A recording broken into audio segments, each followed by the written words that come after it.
ஓம் நமச்சிவாய. பசு தமிழ் ஜோதிட நேயர்களுக்கு வணக்கம்.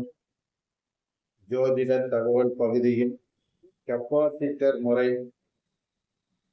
அப்போ ஒரு ஜாதகத்தில் கெப்பாசிட்டர் முறை என்றால் என்ன, அதை எப்படி நாம் பார்ப்பது? இப்போ ஒருவருடைய ஜனன ஜாதகத்தில் உதாரணத்திற்கு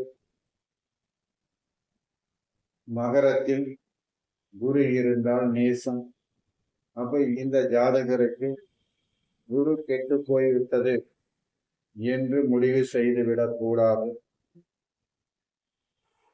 அந்த குரு நிற்கும் வீட்டின் அதிபதியான சனி பகவான் கும்பத்தில் இருந்தால் ஆட்சி பெறும் அம்சம்.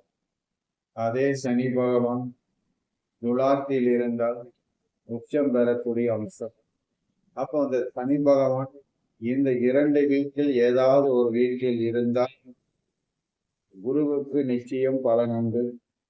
அதனால்தான் ஒரு கிரகம் நீசம் அடைந்திருந்தாலும் அந்த வீட்டின் அதிபதி ஆட்சி உச்சம் பெற்று இருந்தால் அதற்கு பெயர் தான் கெப்பாசிட்டர் முறை. அதனால்தான் எப்பொழுதுமே ஒரு வீட்டை ஜோதிடத்தில் எடுத்துக்கொள்ளும் பொழுது அந்த வீட்டிற்கு வீடு கொடுத்த கிரகம் எந்த வீட்டில் அமர்ந்திருக்கிறது, அது ஆட்சியிலா உச்சத்திலா, இதையெல்லாம் வைத்துதான் அந்த கிரகத்துடைய குணத்தையும் கிரகத்தினுடைய தன்மையையும் நாம் வெளிப்படுத்த வேண்டும்.